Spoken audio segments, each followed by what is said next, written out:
know, this is where our work really starts now, because even though we've got this far,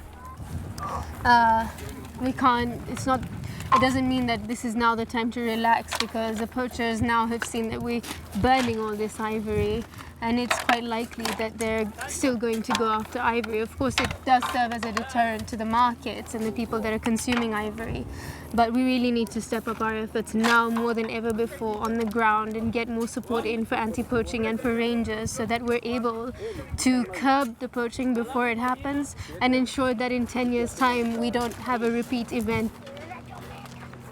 A lot of people are criticizing Kenya for burning all this ivory and saying that we could have used all the money from it to conserve our elephants better, but what they don't realize is even if we trade this legally, we're giving in to those kingpins. We're giving them exactly what they want. What they want is ivory, more and more ivory. It's insatiable, the demand for ivory.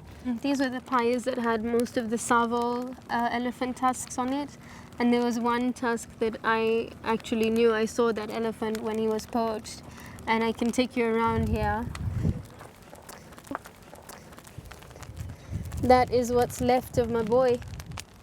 I think for me the most difficult thing was just seeing him there, lying in the bush under a tree, and he'd been hit by a poison arrow. And having to have the rangers take his tusks out, that's always the most difficult part, when you have to be the one to cut that animal's face and just pull his tusks out because you don't want the poachers to get it, and you really feel a very great sense of failure, really. It's him. It's like all that's left of such a majestic elephant that just never did anyone any harm. He never bothered anyone. He never raided anyone's crops. I mean, he was killed just for this thing, to carve weird things out of it. And the least we could do is just give them a dignified send-off and put them together and say goodbye, and that's what we've done. And you know, their body parts are not ours to hold. I mean, I was so connected to this particular task, and I could easily say, I want just a tiny piece to remind me of him, like, you know, like I just want to have that and make a pendant out of it because I want to remember him forever. And that would actually mean something.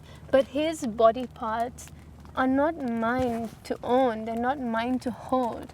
And it would just be disrespectful to do that to him. And so I take comfort in knowing that he hasn't gone alone. But at the same time, it rips me apart to know that so many of them have had to go this way. Babies, from babies to big tuskers, and it's just unnecessary. But yeah, it's the end of this particular period, but it's really the beginning of what we need to do now to make sure we don't have this happening again.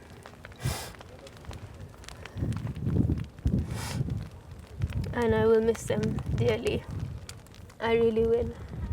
I think all of us will just remember them for these amazing, gentle giants that once walked on our earth, never harming anyone and just making us so happy. That's how I will remember them.